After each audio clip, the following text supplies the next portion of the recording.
안녕하십니까. 법무부 장관입니다. 오늘 법무부와 공정거래위원회 법제처는 법과 원칙이 바로 선 나라, 함께 잘 사는 공정한 대한민국이라는 주제로 2023년에 업무 보고를 했습니다. 먼저 대통령께 보고드린 2023년의 법무부 주요 업무 계획 중에서 핵심 내용과 그에 대한 대통령 당부 지시사항을 말씀드리겠습니다. 법무부가 오늘 대통령께 보고드린 5대 핵심 추진 과제는 다음과 같습니다. 첫째, 범죄로부터 안전한 나라를 만들겠습니다. 지난해 고위험 성범죄자의 잇따른 출소를 앞두고 거주 예정지 인근 주민들을 비롯해서 많은 국민들이 불안해하셨습니다. 내 옆집에 내 아이가 다니는 초등학교 근처에 시한폭탄이 살고 있다는 불안감, 지역 주민분들의 마음에 저희는 충분히 공감했습니다. 그동안 고위험 성범죄자로부터 사회를 지키기 위해서 전자감독 등 다양한 대책이 있었습니다만 분명히 그것만으로는 부족했습니다. 이에 법무부는 미국의 제시카법 등 다른 나라의 사례를 충분히 검토해서 우리나라의 환경과 현실에 맞는 한국형 제시카법을 도입하겠습니다. 학교, 유치원, 어린이집으로부터 500m 이내의 범위에 고위험 성범죄자가 거주할 수 없도록 하되 적용 대상을 명확히 한정하고 법원의 결정을 거치게 해서 헌법적 문제를 해결하면서도 국민들께서 안심하고 공감할 수 있는 해결책을 마련하겠습니다.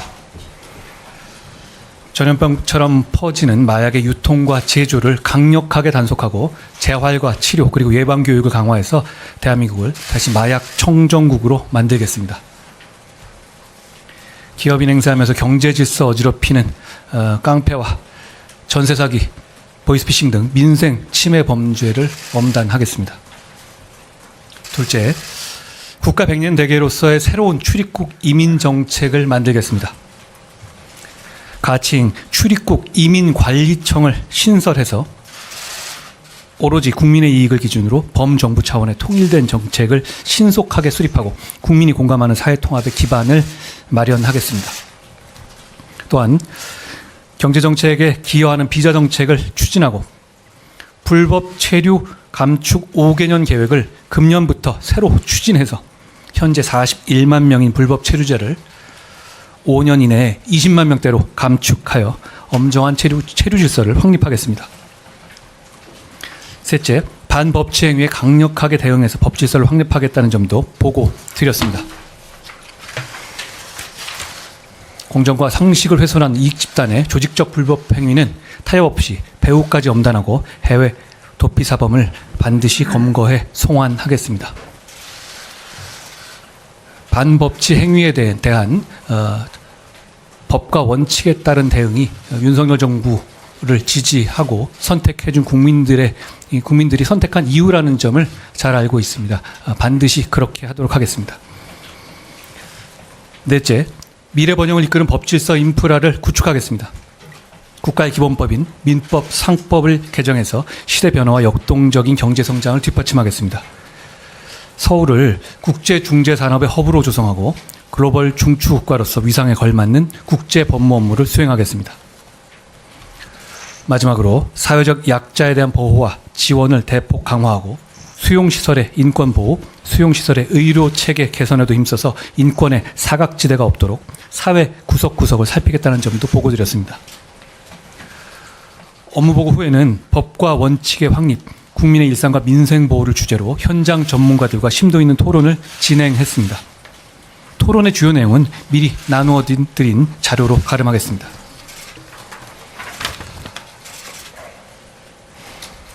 오늘 대통령께서 당부하신 사항 중에서 핵심 내용을 말씀드리겠습니다. 우리 헌법의 핵심 키워드는 자유이고 개인의 자유가 타인의 자유와 공존하고 공동체가 지속 가능할 수 있도록 공존하는 방식이 바로 공정이라고 말씀하셨습니다. 이러한 공정의 바탕을 둔 법과 규범 그리고 거기에서 나오는 책임이 바로 자유와 공존의 방식임을 설명하시면서 이러한 자유, 공정을 지키고 구현하는 것이 법무, 검찰 및 공정위, 법제처의 기본 사명임을 강조하셨습니다. 또한 경제를 뒷받침하는 시스템을 잘 만드는 것이 바로 경제성장 그 자체이므로 법무부에 경제성장을 이끄는 시스템을 구축할 수 있는 법무행정을 추진할 것을 특별히 당부하셨습니다. 우리 기업의 해외 진출과 해외 기업의 국내 투자 유치의 활성화를 위해서 정부가 나서서 글로벌 스탠다드에 맞게 기업 환경과 시스템을 과감하게 개선하고 규제를 완화해 나가야 한다고도 강조하셨습니다. 국제기준과 데이터, 과학에 근거한 행정을 추진해 달라는 말씀도 하셨고요. 마지막으로 우리 사회가 더 효율화되고 더 많은 경제적, 문화적 가치를 창출하고 공정하게 풍요를 누릴 수 있도록 국가기관이 협력해서 이권 카르텔을 막아달라고 당부하셨습니다. 제 말씀은 여기까지입니다. 네, MBN 홍지호 기자입니다. 법무부 장관님께 질문드리겠습니다. 두 가지 여쭤보고 싶은데요. 제시카법 관련해서 기존 전자장치 부착자도 적용된다고 하는데 이미 도입 전에 출소한 사람들에게는 어떻게 적용될지가 궁금하고요. 그리고 한국이 마약 청정국 지위를 잃었다는 표현 많이 나오는데 현재 실태를 좀 어떻게 보시고 또 이 검찰의 직접 수사 개시 범위에 단순 소지나 운반 이런 것들은 빠져 있는데 지위 회복에 큰 문제가 없을 것으로 보시는지 궁금합니다. 안녕하세요.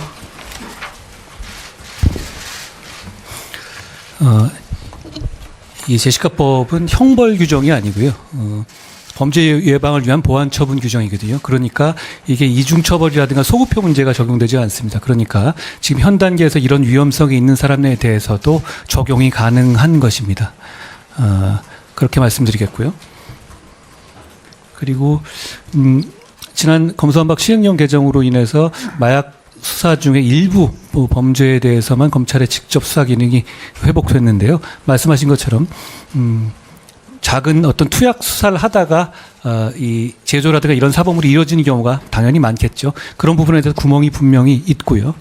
그런 부분에 대해서 보완할 수 있는 어떤 시행령 개정이라든가 이런 부분도 생각해 보고 있는 단계입니다. 마약은 대단히 심각한 건 맞고요. 누가 그러던데 별로 안 심각하다고 하는데요. 분명히 심각한 건 맞습니다. 왜냐하면 마약 범죄라는 것이 중간이 없습니다. 마약의 오염국이든가 마약의 청정국이든가 그 문제고요. 저는 그런 차원에서 아주 과하다시피 강력하게 단속해서 잠재적인 범죄자들에게 메시지를 주는 것이 필요하다고 생각합니다. 그렇게 할 겁니다.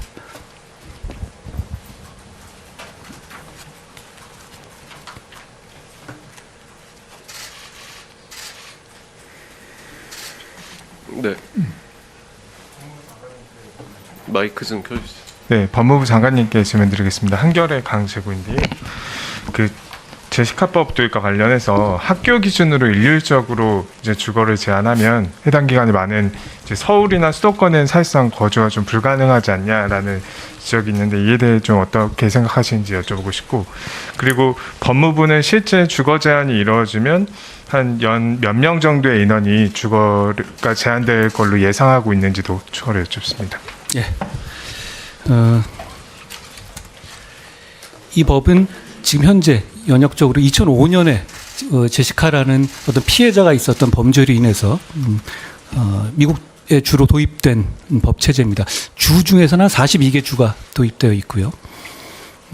그런데 말씀하신 것처럼 미국은 굉장히 땅덩어리가 넓죠. 우리나라는 좁고 도시 밀집형으로 되어 있고요. 그런 그 상황을 감안해야 되는 걸 분명하기 때문에 저희가 도입 그 차이를 둔 것은 무엇이냐면, 제가 500m라고는 했지만 500m는 상한으로 본 겁니다. 500m를 넘어서는 정도까지 된다면요, 거주 이전의 자유 문제에서 잘못하다가는 섬 밖에 갈 데가 없는 상황이 될 수도 있기 때문에 500m를 상한으로 두되 그 안에서 법원의 결정에 따라 결정하도록 한 것이고요. 그렇기 때문에 여러 가지 사안에 따른 결정이 가능할 것이라고 보고요. 나아가서 저희가 두고 지금 현재 준비하고 있는 예외 중에서는 이런 게 있습니다. 국가에서 운영하는 수용시설 그리고 보호시설 같은 경우는 그 거리 제한 규정에 예외를 두는 것입니다. 예를 들어서 저희가 운영하고 있는 수용시설 있지 않습니까? 그쪽으로 지정하는 경우에는 이 제한을 안 받게 하는 그런 예외 조항을 두고 있기 때문에요. 지금 말씀하신 것 같은 그런 우려를 최소화하기 위해서 최선의 법을 만들어 보겠다라는 말씀을 드리고요. 그리고 참고로 오해하시면 안 되는 것이, 저희가 지금 1:1 전자감독이라든가 전자발찌라든가 여러 가지 외출 제한이라 여러 가지 제한을 이미 하고 있지 않습니까? 주거 제한을 하는 경우에 그것을 안 하겠다는 거 아닙니다. 이건 그대로 가는 거고요. 주거 제한은 주거 제한 문제로 가는 것입니다. 좀 더 참고로 말씀드리면 미국에서 2015년경에 캘리포니아에서 이 제시카법이 위헌이 난 적이 있습니다. 근데 그 이유는 뭐였냐면 거기는 법원의 결정이라든가 케이스에 따른 어떤 변형이 되는 게 아니라 일률적으로 1000피트 안에서는 못 살게 한다 이런 규정이었단 말입니다. 그거는 이제 그 개별 사안에 대한 어떤 그 적용 그 개별 사안의 특정을 감안한 고려가 되어야 된다는 뜻인데요. 저희는 그런 부분을 충분히 감안해서 법원의 결정을 정할 거고 거기에 대해서 여러 가지 그 변화를 줄 수 있게 했기 때문에 말씀하신 그런 우려를 최소화할 수 있을 거라고 저는 생각합니다. 두 번째가 뭐였죠? 실제 주거 제한이 처분이 이루어질 인원이 몇 명 정도로 예상하고 있는지. 그 예상에 대해서는 저희가 이제 이 법안을 준비하는 과정에서 몇 미터를 할 경우에 그 지역적인 시뮬레이션이라든가 이런 것들 많이 해봤는데요. 근데 생각하시는 것보다 5인 이상의 피해자가 있는 성범죄자가 생각보다 많이 수감되어 있고 많이 출소할 겁니다. 생각하신 것보다 그렇습니다. 그 숫자를 제가 말씀드린 건 괜한 불안감을 일으킬 것 같아서 제가 말씀드리지는 않겠습니다만 뭔가 대책이 필요하다고 저희가 판단한 근거이기도 합니다. 제가 여러 차례 설명은 드렸습니다만 이것이 뭐 단순 성범죄자라든가 뭐 이런 부분에서 무한 확정하겠다는 뜻이 아니거든요. 예를 들어서 여러 차례의 불특정 다수인을 사냥하듯이 하는 그런 소위 말하는 괴물들 있지 않습니까? 그런 괴물들에 대한 적용을 하겠다는 것이기 때문에 이것이 무한적으로 확장돼서 이것 때문에 오히려 좀 불안한 것 아니냐라는 생각은 안 하셔도 될 것 같다는 말씀도 부가적으로 드리겠습니다. 네. 네, 매일경제 안정환 기자입니다. 법무부 장관님께 질문 하나 드리고 싶은데, 이제 반법치행이 근절 관련해서 이제 여러 가지 예시가 나오는데요. 이제 국민 불편, 국가 경제에 피해를 주는 불법 집단 행위도 있고, 영장 집행에 대한 물리력 저지, 그리고 악의적 허위사실 유포 이런 사례들이 난리됐는데, 어떤 이제 구체적인 부분들을 고려를 하시고 이제 그러한 언급을 하셨는지가 궁금하고요. 그리고 여기에 대해서 이제 적극 대처한다라고 나오고 조직적 악의적 허위사실 유포, 온라인 마녀 사냥 이런 범죄에 적극 대처한다라고 하셨는데 구체적으로 여기에 대해서 대처 방안을 강구하고 계시는 게 있는지, 그리고 지금 토론 주요 내용이 보면은 법질서 확립과 관련해서 시장의 반칙행위 엄정 대응 이런 부분은 이제 토론에 참여하신 분들만 나오고 어떤 내용으로 주로 토론이 이루어졌는지에 대한 언급이 좀 부족한데 어떤 얘기가 좀 나왔는지 간략하게 소개해 주시면 좋겠습니다.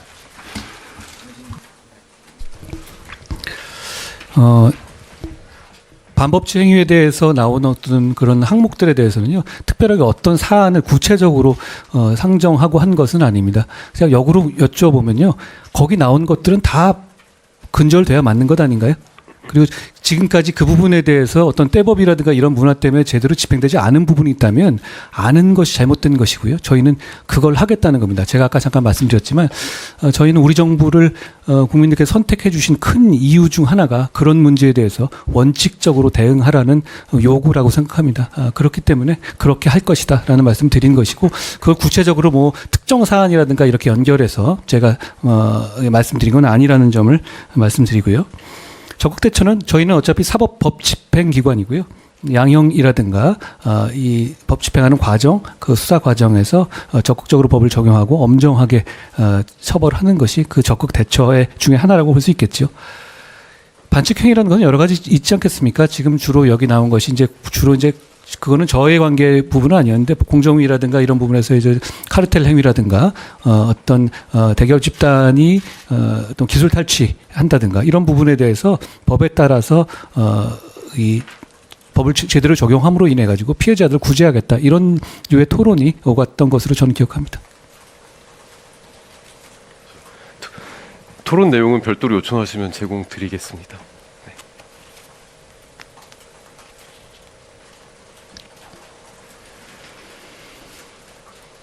예, 한번 하시죠. 마이크.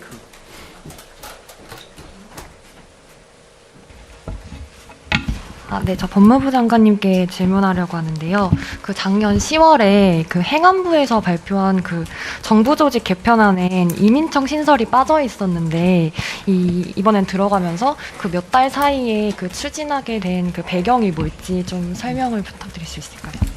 안녕하세요. 이민과 관련한 컨트롤 타워를 만들겠다는 얘기는 제가 취임사 때부터 했던 이야기고요. 이 문제는 그렇게 아주 번개불에 콩고 먹듯이 속도를 낼 문제가 아니라 정확하게 하는 게 중요하다고 생각합니다. 그렇기 때문에 저희는 작년 내내 이걸 공론화하는 작업들을 많이 했습니다. 세미나도 한 18회 정도 했고요. 그리고 제가 주변에 대해서 왜 이걸 해야 되는지, 그리고 추진단을 왜 만들어야 되는지를 여러 차례 설명했습니다. 지금 그러니까 작년 이맘때보다 과연 이민정책이 어떻게 바뀔 것이고 어떤 조직이 필요하다는 것에 대한 국민들의 이해도가 저는 좀 높아졌다고 생각합니다. 이런 이민정책의 추진이라든가 유연한 이민정책 추진은 이거는 정부가 선도하는 문제가 아니라 국민들의 공감을 바탕으로 해야 한다고 생각합니다. 그렇기 때문에 저는 절대적인 시간이 좀 필요하다고 봤던 것이고요. 그 기간 동안에 무슨 정책이 바뀐 것은 아니고요. 저희는 이 이민정책을 제대로 관할하기 위한 컨트롤 타워가 필요하다는 전제하에 저희가 제 계획대로 준비하고 있는 것이다라고 말씀드리겠습니다.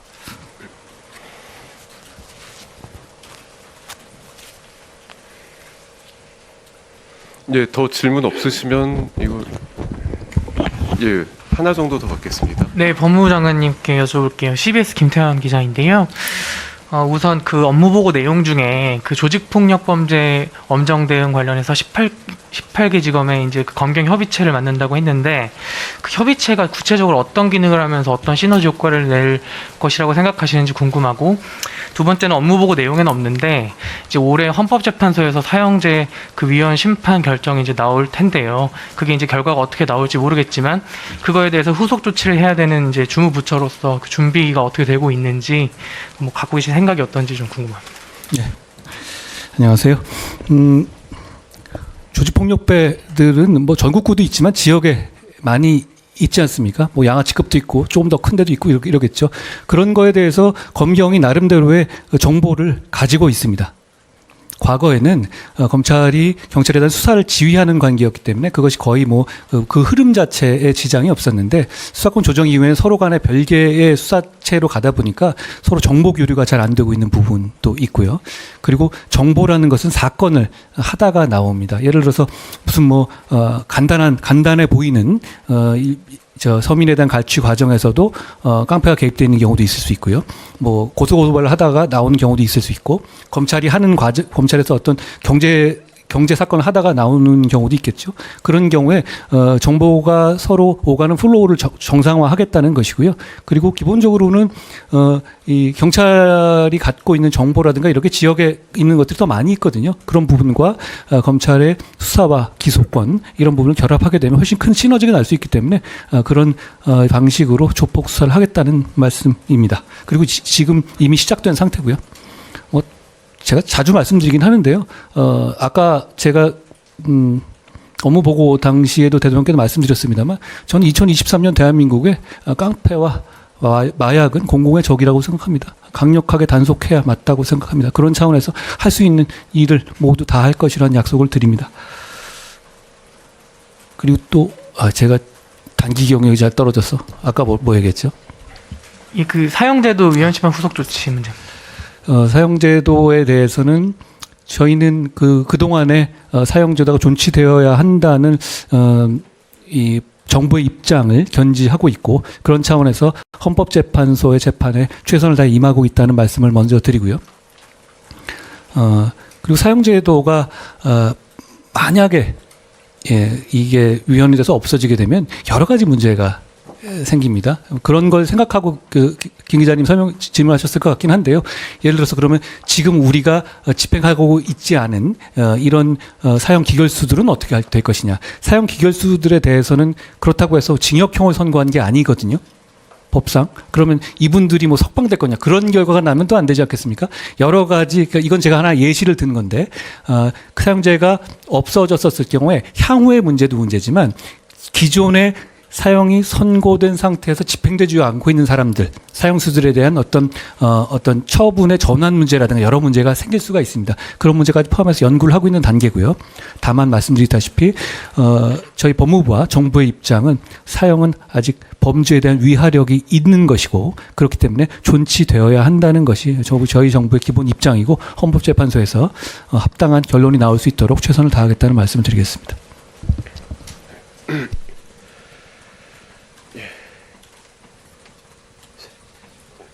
예, 시간이 많이 흘렀는데 예, 하나만 더 받겠습니다. 예, 말씀하시죠. 네, 안녕하세요. 저 파이낸셜뉴스 배한글이라고 하는데요. 그 이민청이 원래는 그러니까 몇 개 정부를 거쳐서 이제 계속 진행해왔던 거라고 저는 알고 있는데 이번 정부에서 이거를 해낼 수 있을 만큼 어떤 차이점을 두고 있는지 좀 궁금합니다. 일단 반드시 하겠다는 의지가 있습니다.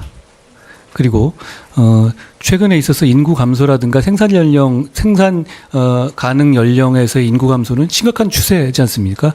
그리고 과거의 경우와 달리 국민들께서 여기에 대해서 특단의 대책이 필요하다고 생각하시는 어떤 그 진지한 목소리가 훨씬 커진 상태고요. 그리고 지금 이 문제가 해결 안 되면 지금 이런 거거든요. 이민이 전혀 들어오지 않는 상태에서 2040년이 되면 지금의 생산 가능 연령이 인구가 이 수가 유지되려면 지금보다 10년 내에 거의 출산율이 3배씩 늘어나야 하는 그런 통계가 있습니다.